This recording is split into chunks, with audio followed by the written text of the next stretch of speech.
Hello everyone. तो कैसे हो आप सभी लोग? आई होप आप सभी लोग बहुत अच्छे होंगे एंड अपनी स्टडी कंटिन्यू कर रहे होंगे।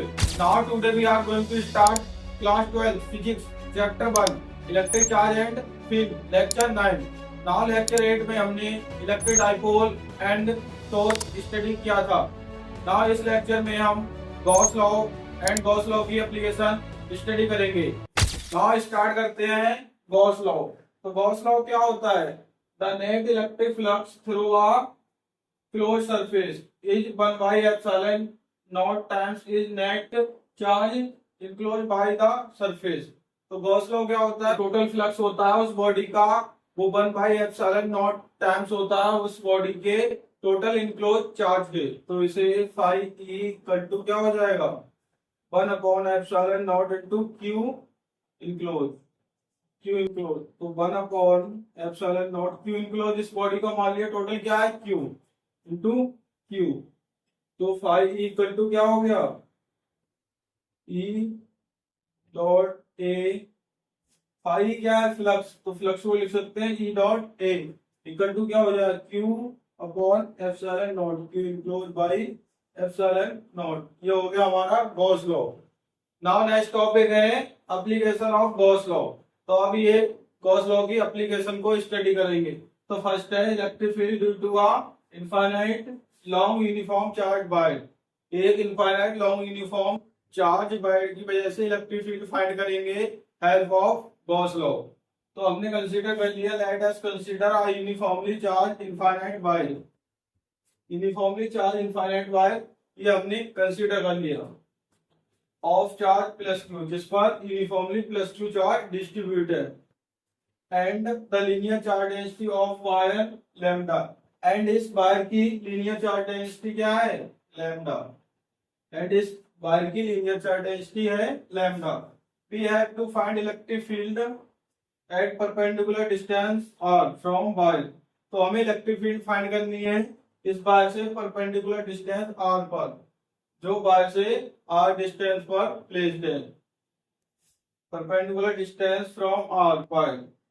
Now draw a cylindrical Gaussian surface. तो हमने एक सिलिंड्रिकल गॉसियन सरफेस कंसीडर कर लिया उसी आर रेडियस का, जिस आर रेडियस पे हमें इलेक्ट्रिक फील्ड फाइंड करनी है of length L.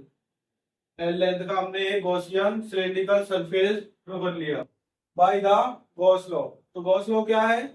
Total flux equal to E dot D A Q enclose by epsilon naught. जो टोटल फ्लक्स इस सिलिंड्रिकल सरफेस से पास होगा वो किसके बराबर होगा? Q enclose by epsilon naught के। तो ये सिलिंड्रिकल सरफेस में तीन सरफेस है। ये हो गया फ्लैट सरफेस, ये 1 मान लिया। ये सेकंड फ्लैट सरफेस है जिसे 2 सरफेस कह दिया, और ये कर्व सरफेस है इसको 3rd मान लिया।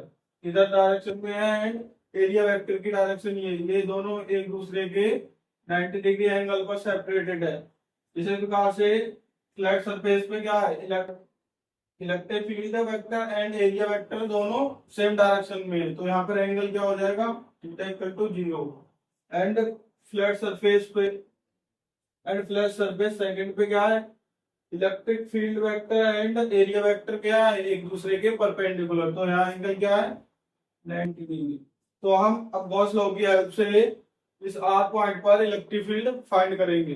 अब गॉस लॉ की हेल्प से हम इस सिलेंडर के थ्रू इलेक्ट्रिक फ्लक्स निकालेंगे। तो इलेक्ट्रिक फ्लक्स हो जाएगा phi equal to phi 1 plus phi 2 plus phi 3। जो फाई 1 है वो फ्लैट सरफेस 1 से है, और फाई 2 है वो फ्लैट सरफेस 2 से, एंड फाई 3 क्या है? ये कर्व सरफेस से जो फ्लक्स थ्रो होगा वो है फाई 3। तो क्या हो जाएगा? यहाँ पर लगा दो, टोटल फ्लक्स हो जाएगा ई बी ए कॉस थीटा। फाई 1 के लिए थीटा क्या है? 90 डिग्री। क्यों? क्योंकि area vector and electric vector एक दूसरे के परपेंडिकुलर है। कैसे हैं? परपेंडिकुलर। तो 90 डिग्री प्लस इसके लिए हो जाएगा E D A phi 2 second surface के लिए एरिया वेक्टर और इलेक्ट्रिक फील्ड वेक्टर एक दूसरे के परपेंडिकुलर है। तो यहाँ पर हो जाएगा D A cos 90 plus surface 3 के लिए क्या है? Electric field and area vector एक दूसरे के पैरेलल है, यानी कि यहाँ पर एंगल क्या है, 0। तो हो जाएगा ई डी ए कॉस 0 डिग्री।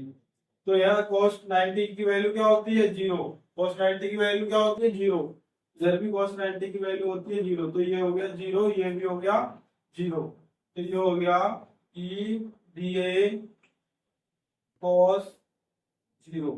और 0 की वैल्यू कितनी होती है, 1। तो यहाँ से हो गया भाई ई क्या था, गॉस लॉ की हेल्प से q enclose by epsilon not equal to E, ये कांस्टेंट है, ये बाहर आ गया, इनटू डी ए। क्या है, डी ए। और cos 0 की वैल्यू क्या होगी, 1। तो ये हो गया क्यू इनक्लोज बाई क्या है, क्यू, क्या q by epsilon not equal to E dot D A. इसका एरिया, एरिया क्या होगा सिलेंडर का, 2 pi r l, 2 pi r into l. L क्या है, इस सिलेंडर की लेंथ, एंड आर क्या है, इस सिलेंडर की radius. Now linear charge density lambda equal to क्या होता है, lambda equal to total charge upon length. Total charge क्या है, क्यू, एंड लेंथ क्या है, एल। ये टोटल चार्ज अपॉन लेंथ, ये होता है लैम्डा। क्यू इक्वल टू लिखा होगा तो क्यू इक्वल टू आ जाएगा लैम्डा एल। यहाँ पर पुट करो तो lambda L by epsilon not equal to E into 2 pi R और एल, एल से एल कैंसिल। तो यहाँ से इलेक्ट्रिक फील्ड क्या आ जाएगा, 2 पाई आर, ये अपॉन में आ जाएगा, मल्टीप्लाई में है तो ई बराबर आ गया यहाँ से। तो इक्वल टू यहाँ से आ गया 1 अपॉन 2 पाई एप्सिलॉन नॉट, ये हो गया 2 pi epsilon naught lambda upon R, lambda upon R. ये आ गया electric field. Electric field due to a infinite wire.